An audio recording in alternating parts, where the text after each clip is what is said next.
Magandang araw sa lahat. Noong 1968, ang kauna-unahang kong pagbisita dito sa Zamboanga City mula sa probinsya ng Zamboanga del Norte. Ang kalisa ay isa sa mga transportasyon sa siyudad ng Zamboanga. Hindi gaano karami ang mga sasakyan sa noon, kaya labas-pasok ang mga kalisa sa sentro ng siyudad. Sa kaliwang bahagi ng Port Pilar ay ang Paseo at dagat pa sa noon dahil inumpisahan ang project sa paglagay ng siding at pagtambak ng bato at lupa bilang national project noon 1979. At ito na ang sa ngayon. Ang project ay hindi natapos. At iniwan ng ilang dekada, kaya naging pamamahala ng LGU, Local Government Unit of Zamboanga City. At matatawag natin Centennial Building ang City Hall. Ang Zamboanga College na naging Universidad de Zamboanga, isa sa mga college school noong 1968.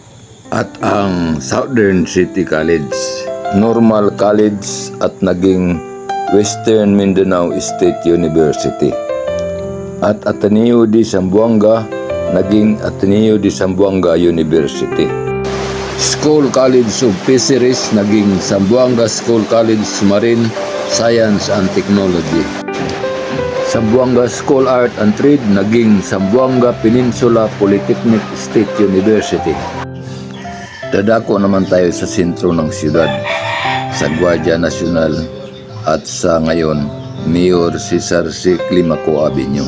Ganito na ang ating nakikita sa noon at sa ngayon, at mayroon lang pagbabago sa mga pangalan ng mga establishment. Ganon din ang lugar ng Bureau of Fire Management. Sa intersection dito, pinapatakbo ng mga Boy Scout ang trapiko, kasama ang isang local police.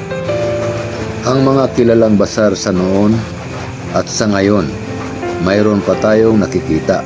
Calcutta Bazaar, Uki Bazaar, Manila Bazaar, Il Barato at ang ibang pangalan wala na sa ngayon.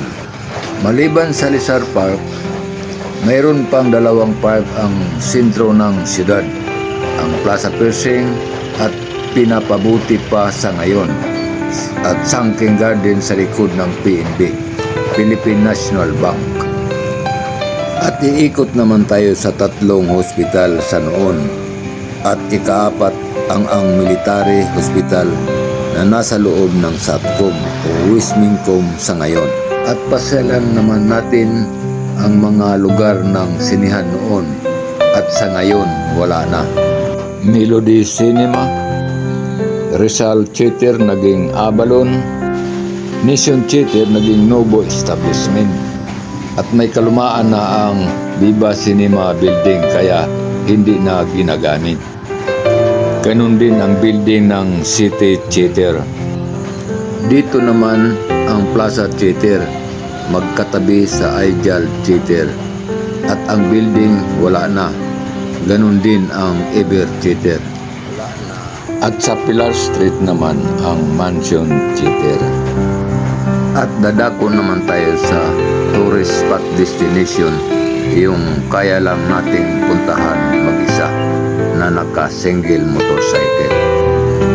Ito naman ang rotunda dito sa Boulevard, tapat ng Zamboanga City High School West, kung saan nanggaling ang dalawang kanyon na nasa abong-abong sa ngayon. Noon pa man, tourist spot destination na ang Pasunangka.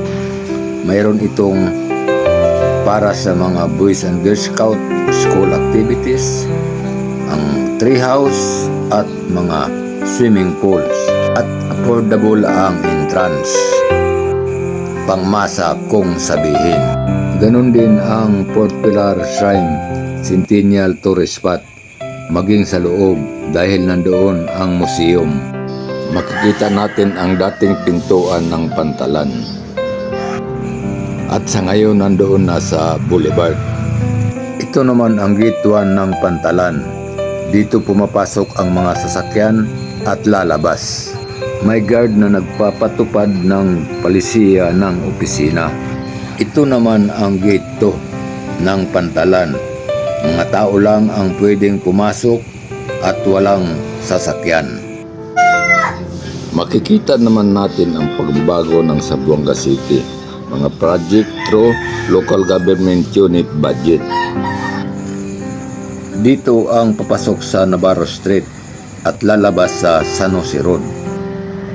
Lupong building na ito ang ating nakikita. Hanggang dito na lang. Salamat sa panonood and God bless us.